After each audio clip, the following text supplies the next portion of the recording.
Our sermon text today is from 1 Peter chapter 5. Unser Predigttext heute kommt aus dem 1. Petrusbrief, Kapitel 5. And we're reading verses 1 through 4. Und dort die Verse 1 bis 4.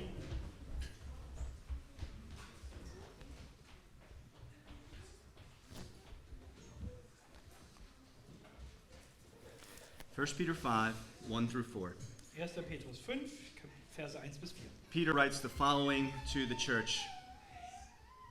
So I exhort the elders among you as a fellow elder and a witness of the sufferings of Christ, as well as a partaker in the glory that is going to be revealed.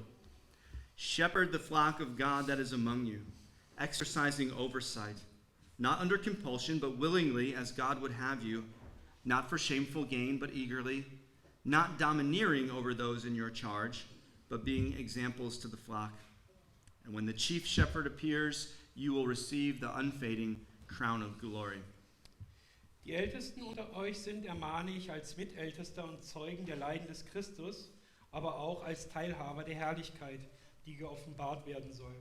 Hütet die Herde Gottes bei euch, indem ihr nicht gezwungen, sondern freiwillig Aufsicht übt, nicht nach schädlichem Gewinn streben, sondern mit Hingabe, nicht als solche, die über das ihren zugewiesene herrschen, sondern indem ihr Vorbild der Herde seid. Dann werdet ihr auch, wenn der oberste Hirte offenbart wird, den unverwelklichen Ehrenkranz empfangen. Let's pray. Lass uns beten. Lord, the words of this sermon are nothing more than sound waves passing through the room. Herr, die Worte dieser Predigt sind nichts mehr als Schallwellen, die durch diesen Raum gehen. They will simply pass in one ear and out the other, Und die werden einfach nur zum einen Ohr reingehen und zum anderen hinaus. unless your Spirit makes them real to us this morning. Es sei denn, dass dein Geist sie heute echt werden lässt. Would you make the words of this sermon a sword to pierce the proud, Und ich bitte dich, dass die Worte dieser Predigt heute ein Schwert werden, das die Stolzen durchbohrt, and an ointment to heal the humble? und eine Salbe für die, die demütig sind. Amen. You may be seated.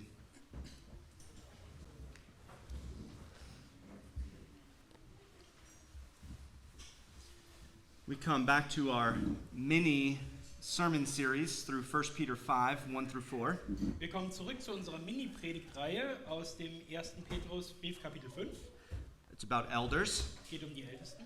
and it's good timing Und das passt richtig gut, because Rob just became an elder here at the NIC. weil ja Rob gerade hier zum Ältesten ernannt worden ist in der NIC. We hosted the ERKWB Synode last week, a week ago. Und letzte Woche haben wir die RKWB-Synode abgehalten. Brian was accepted as an elder in the synod.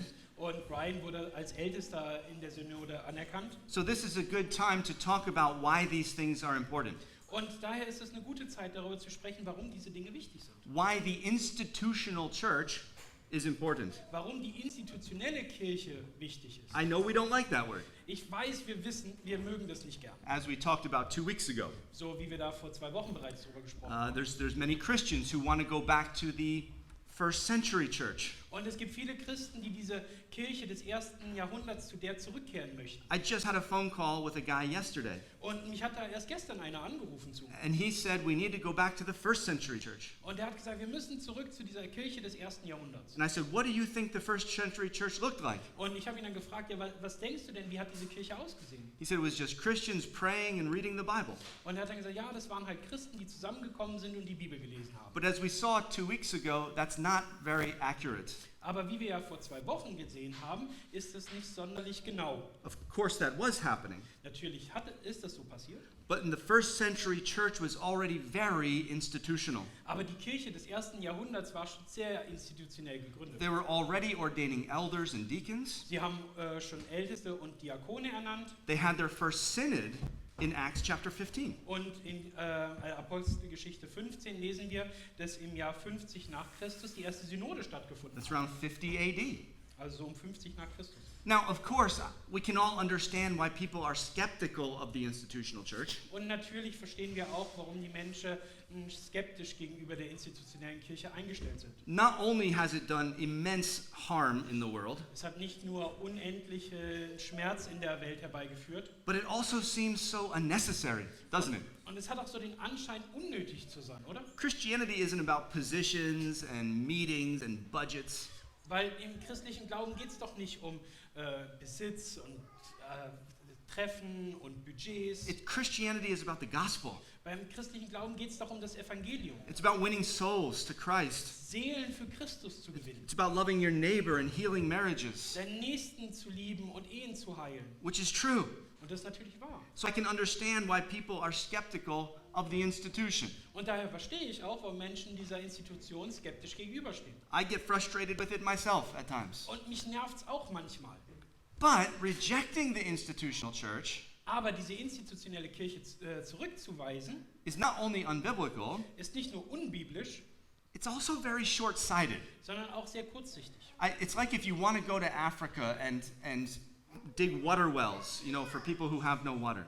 Das ist so ein bisschen, als würde man nach Afrika gehen wollen, um Brunnen zu graben, ohne Ahnung zu haben, wie man Brunnen gräbt. So you fly to Africa, Also fliegt man dann nach Afrika, but when you get there, you don't have any tools. aber wenn du dann da ankommst, hast du kein Werkzeug You have no training in how to find water und du hast auch keine Ausbildung darin, wie man Wasser findet or to test its quality. oder die Qualität des Wassers zu prüfen. You have no income. Du hast kein Einkommen, You don't know the language. du kennst die Sprache nicht You don't have support structure by which to get money into the country. und du hast auch keine unterstützenden Strukturen, die dir dabei helfen, Geld in das Land zu kriegen. You don't understand the tax laws. Du verstehst die Steuergesetze nicht. Your heart is in the right place, Dein Herz ist schon am richtigen Platz. but your ability to help is very limited. Aber die Fähigkeit zu helfen, die ist sehr begrenzt. There's a certain amount of institution that makes ministry possible.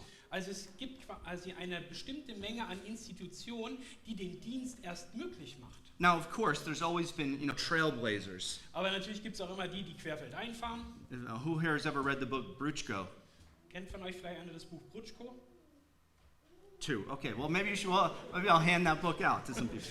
Also 2, vielleicht verteile ich das Buch später. Or Paul. Think of Paul. He was a trailblazer. Oder denkt an Paulus, er war auch einer, der querfeldein ist. He just went out with the gospel. No institution necessary. Er ist einfach mit dem Evangelium losgezogen, da war keine Institution notwendig. That's awesome. Das ist doch großartig. But Aber even with Paul, selbst bei Paulus, immediately as soon as there's converts to Christ, sobald da Konvertiten für Christus auftauchen, he immediately started the institution da geht er sofort hin und beginnt die Institution aufzubauen and installed elders. und installiert Älteste. Titus 1:5, he says, "The reason I left you in Crete was so that you would appoint elders in every town." Und in Titus 1, Vers 5 lesen wir, ich habe dich zu dem Zweck in Kreta zurückgelassen, damit du das, was noch mangelt, in Ordnung bringst und in jeder Stadt Älteste einsetzt. Paul knew that the future health of the church required some institution. Und Paulus wusste, dass das zukünftige Gesundsein der Kirche ein gewisses Maß an Institutionalisierung notwendig macht. That the church would be led by these men, trained and qualified men called elders. Dass die Kirche geführt wird von qualifizierten Männern, die Älteste genannt werden. And he gives us a list of what they should look like in 1 Timothy 3. Und wir bekommen dann auch eine Liste. Davon, wie diese Männer aussehen sollen oder welche Eigenschaften die haben sollen in 1. Timotheus Vers 3. But the point is that the institution of the church is Und- God's idea, not man's idea. Aber darauf, wo es rausläuft, ist, dass diese Institution der Kirche Gottes Idee ist und nicht die der Menschen. I mean, it's man who screws it up all the time, Ich meine, es sind natürlich die Menschen, die den Karren in den Dreck fahren, but it was God's design for the good of the gospel mission. aber es war Gottes Vorhersehung, die das Gute des Evangeliums und die Mission voranbringen soll. Okay, so the question we're asking in this mini-series Daher ist die Frage, die wir hier in der Miniserie uns stellen, is not, is the institutional church necessary?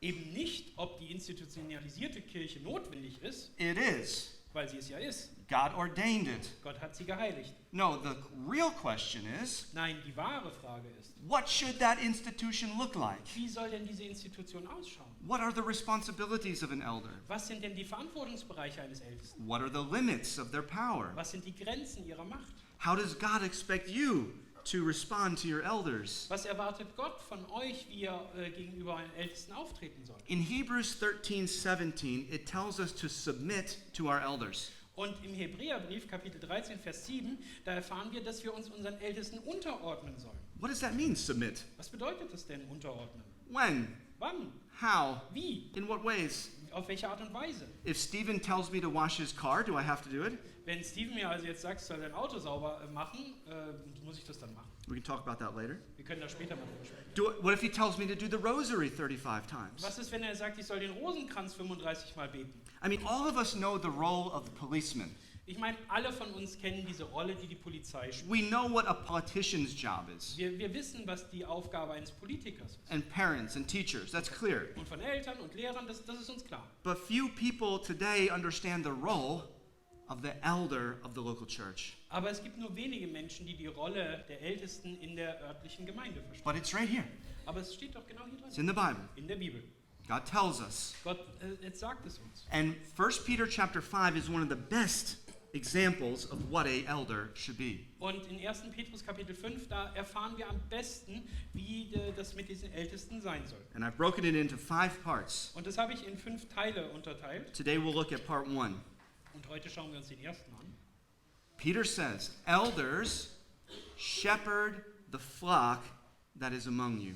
Und Petrus sagt da, die Ältesten hüten die Herde Gottes bei euch. Now I want to stop here Und an der Stelle möchte ich kurz innehalten, because this is the starting point. weil das der Startpunkt ist. Elders are shepherds. Älteste sind Hirten. That's what we are. Das ist das, was wir sind. This tells us what an elder is, but also what an elder is not.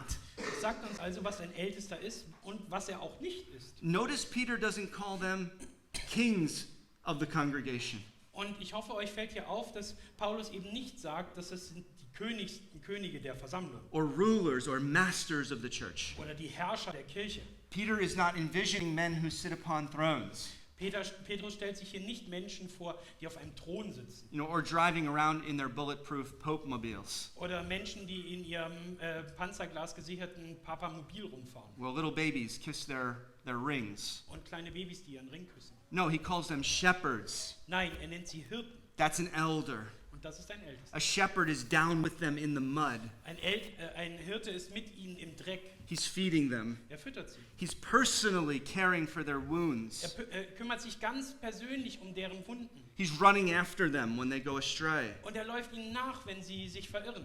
Remember the passage or Jesus' parable in Luke 15. Erinnert ihr euch an das Gleichnis von Jesus in Lukas Kapitel 15? He describes a shepherd going in search of the lost sheep.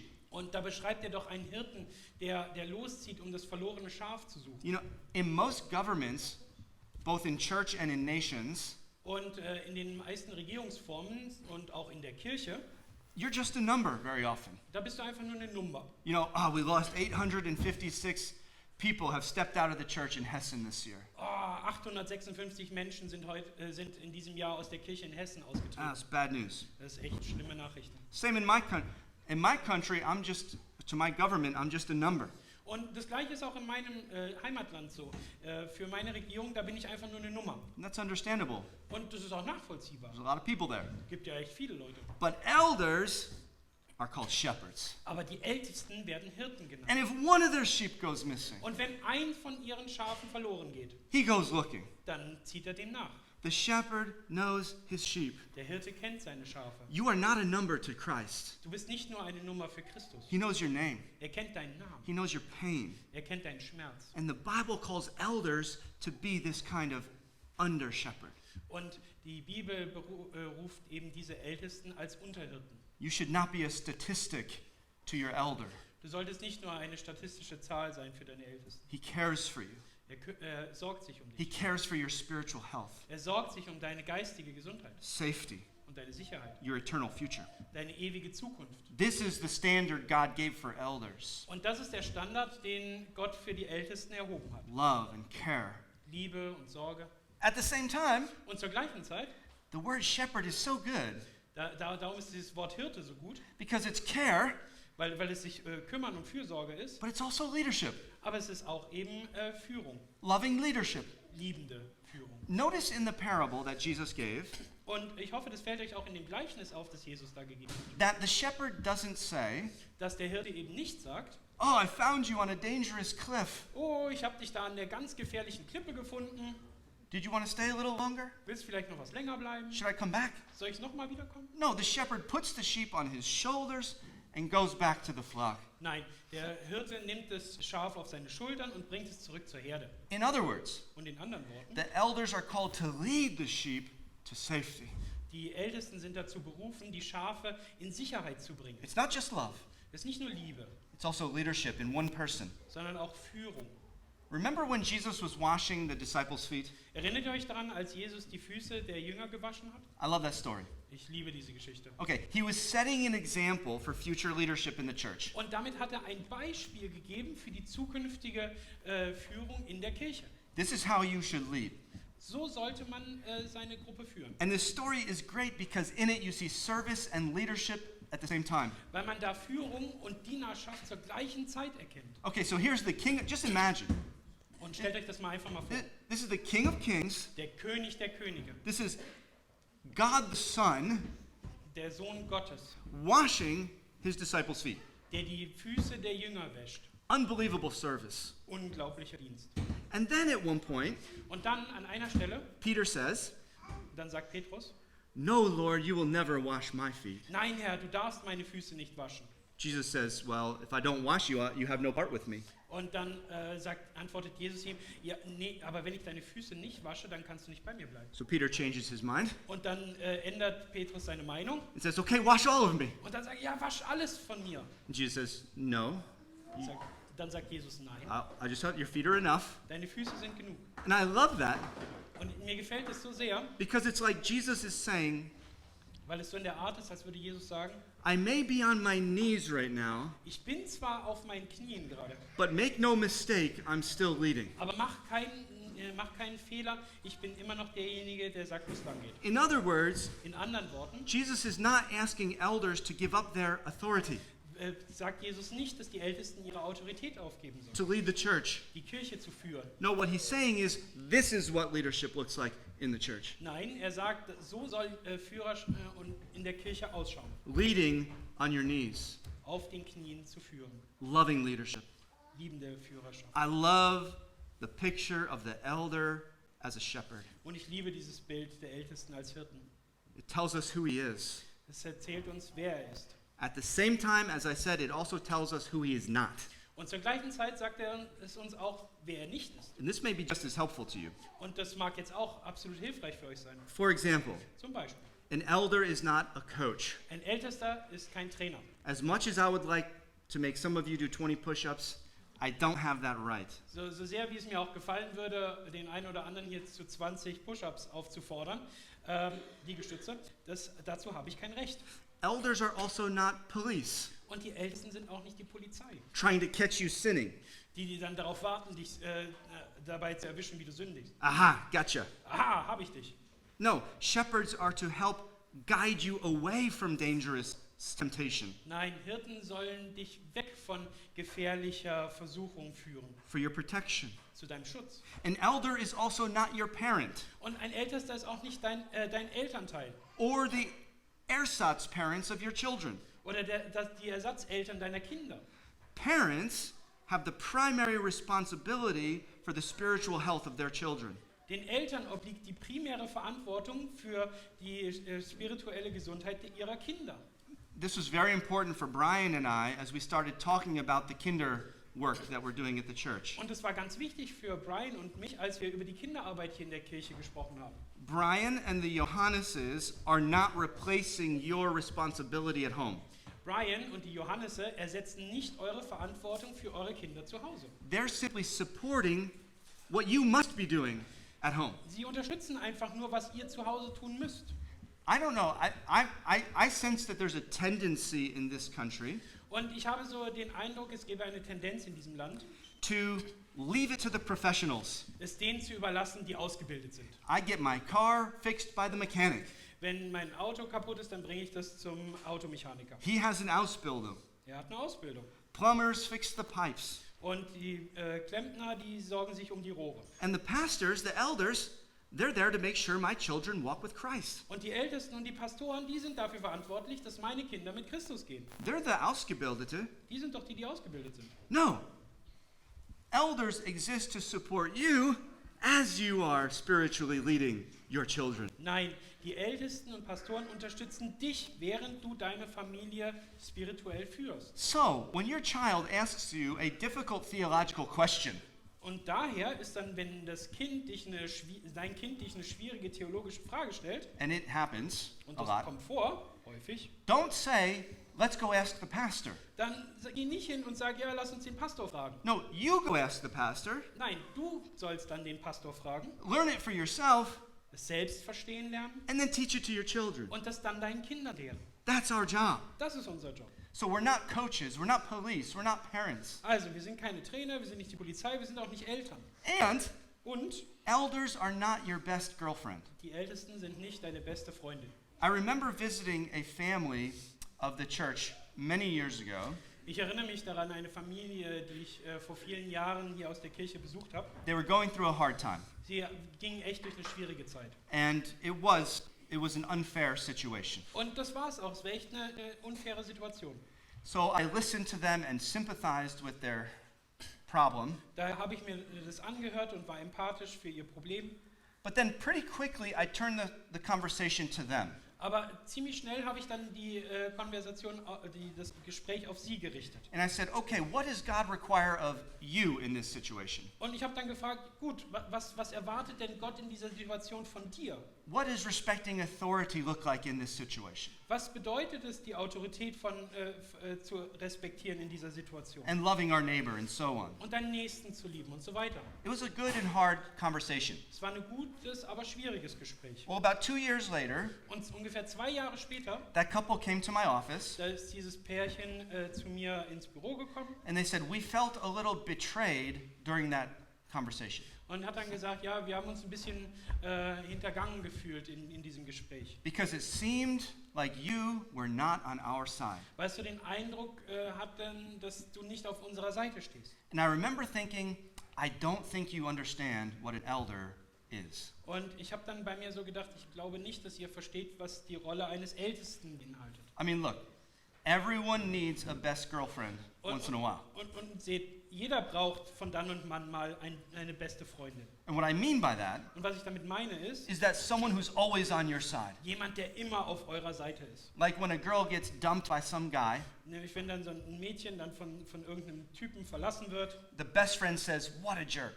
dann sagt die beste Freundin, was ein Idiot. He doesn't know what he's missing. Er weiß doch gar nicht, was er hier zurücklässt. Now, deep down, she might be thinking that was the best decision that guy ever made.